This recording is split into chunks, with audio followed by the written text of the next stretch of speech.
खाली vitamin C खाने से इम्यूनिटी नहीं बढ़ती। नमस्ते, मैं हूँ डॉक्टर संगीता मेनन, डाइटिशियन हूँ और फिटनेस इंडस्ट्री में पिछले 20 साल से जुड़ी हुई हूँ।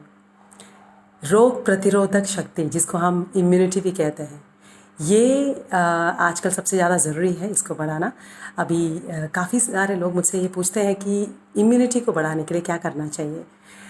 विटामिन सी जिससे इम्यूनिटी बढ़ती है, नो डाउट अबाउट इट। जैसे हम आंवला, जितने भी विटामिन सी रिच फूड है, आंवला है, लेमन है, सारे सिट्रस फ्रूट है, ऑरेंज, रेड ऑरेंज येलो, जितने भी फ्रूट्स एंड वेजिटेबल्स हैं, सब में आपको विटामिन सी मिल जाएगा। इसके अलावा चिल्ली, गुआवा, कीवी, ये सब चीज़ों में भी मिल जाएगा। अदर फूड प्रोडक्ट्स में देखा जाए तो आपका दही, ग्रीन टी, ब्लैक टी, ये सब चीज़ों में आपका इम्यूनिटी बढ़ाने का कंटेंट मिल जाएंगे। सो आप विटामिन सी तो लीजिएगा, और ये सारे जो विटामिन सी रिच फूड है और इम्यूनिटी इंक्रीज़ करने का जितने भी कंटेंट वाले जो फूड हैं वो आप ले ही सकते हैं। इसके अलावा 6 और फैक्टर्स हैं जो इम्यूनिटी को के ऊपर असर करता है। सो वो जानना आपके लिए बहुत ज़रूरी है, क्योंकि विटामिन सी तो हम पिल्स या फिर ऐसे फूड के थ्रू खा सकते हैं, लेकिन बाकी के जो 6 फैक्टर्स हैं, अगर आपने मेंटेन नहीं किया तो आपका ये जो विटामिन सी रिच फूड खाना आपके लिए काफ़ी लाभदायक नहीं रहेगा। सबसे पहला जो इम्यूनिटी पावर को कम करती है वो है एसिडिटी। बॉडी का एसिड लेवल जो है ना, वो कम ही रखना चाहिए हमको। अभी फ्राइड फूड है, नमकीन है, शुगर मतलब स्वीट्स हैं, बहुत सारे स्वीट्स हैं, बेकरी प्रोडक्ट्स हैं, ये सारी चीज़ें जो है हमारे बॉडी के एसिड लेवल को बढ़ाती है। अगर हमको बॉडी के एसिड लेवल को कम करना है तो ये सारे प्रोडक्ट्स को थोड़े हमको लिमिट में करने पड़ेंगे। सबसे खास करके उसमें शुगर। अभी शुगर क्या करती है, ऑक्सीडेटिव डैमेज करती है हमारे बॉडी में। हर एक सेल को डिटॉक्सिफाई करने का ऑलरेडी क्षमता है उनके अंदर, हमारे बॉडी में वो सेल्स को डिटॉक्सिफाई अपने आप से करने का क्षमता है। प्रॉब्लम यही है कि शुगर उस सेल्स को डिटॉक्सिफाई करने नहीं देती। सो इसके लिए हमको शुगर जो जितने भी फूड प्रोडक्ट्स हैं जिसमें शुगर बहुत ज़्यादा है या स्वीट्स हैं, ये सारी चीज़ों को बहुत ही लिमिट या तो रिड्यूस कीजिए या तो अवॉइड कीजिए।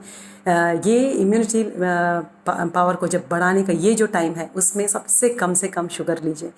फिर आता है आपका स्मोकिंग एंड ड्रिंकिंग। जो हेवी स्मोकर्स एंड ड्रिंकर्स का हमेशा इम्यूनिटी पावर डाउन ही होता है। सो वो भी एक ध्यान रखिएगा। फिर एक one of the most important factor आता है हमारा नींद। स्लीप इतना इम्पॉर्टेंट है। अगर आपका 7 से 8 घंटे का अच्छा नींद नहीं हो तो आपका इम्यूनिटी पावर डाउन होने का फुल चांसेस है।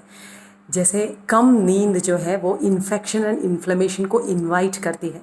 सो इसीलिए नींद का हमारा पूरा लेना बहुत ज़रूरी है। से नींद बहुत ज़रूरी है। फिर आता है हमारा एक्सरसाइज। हमारा बॉडी अगर एक्टिव नहीं है तो वैसे भी नींद नहीं आएगी अगर बॉडी एक्टिव नहीं है तो। और बॉडी का एक्टिव होना, हर एक सेल्स का एक्टिव होना बहुत ज़रूरी है इम्यूनिटी पावर को बढ़ाने का। सो ये ज़रूरी है कि आप रेगुलरली एक्सरसाइज करें। एक्सरसाइज करने का मन नहीं करता तो मन बना लीजिए बीमार होने का। सो ये सार्कास्टिकली बोला है, लेकिन आप ध्यान रखिएगा कि आप ज़रूर एक्सरसाइज करें। फिर आता है ओबेसिटी। एक बहुत बड़ा फैक्टर आता है ओबेसिटी भी। ओबेसिटी, बॉडी में जितना फैट परसेंटेज हेवी ज़्यादा रहता है उतना हमारा इम्यूनिटी पावर कम होती है। इंसुलिन रेजिस्टेंस का इश्यू रहता है, हमारे बॉडी में इन्फ्लेमेशन का इश्यू रहता है। सो बॉडी का फैट परसेंटेज बहुत हाई होना भी इम्यूनिटी पावर को कम करती है। सो इसीलिए एक्सरसाइज अच्छे से कीजिए, रेगुलरली कीजिए। और ये लॉकडाउन के पीरियड में आप बहुत अच्छा सा ये यूटिलाइज़ कर सकते हैं। घर में अच्छा खासा एक्सरसाइज कीजिए और वेट लॉस कीजिए। और बीइंग अ डाइटिशियन मुझे आपको ये भी बोलना है कि क्योंकि मैंने अभी आपको बताया था कि वेजिटेबल्स एंड फ्रूट्स ज़्यादा खाना है और ओबेसिटी की भी बात कर रही हूँ, तो आप दिन में 2 ही मील लीजिए।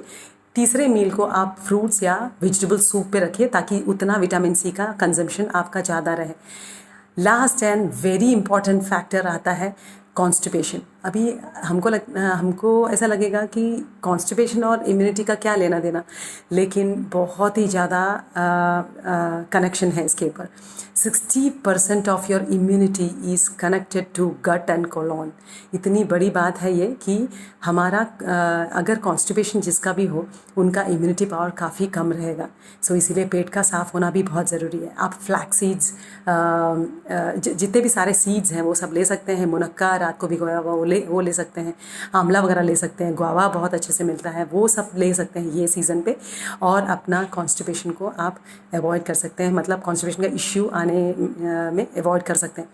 ये सातों फैक्टर को जब आप ध्यान रखते हैं तभी हमारा इम्यूनिटी लेवल अच्छे से हाई रहता है। ये ड्यूरिंग दिस लॉकडाउन पीरियड हमें अपना इम्यूनिटी को सबसे ज़्यादा ध्यान रखना पड़ेगा। इसीलिए मेरे कहे हुए सारे 7 फैक्टर्स को आप ध्यान से रखिए, ध्यान से समझिए और ध्यान से फॉलो कीजिएगा। नमस्ते, थैंक यू।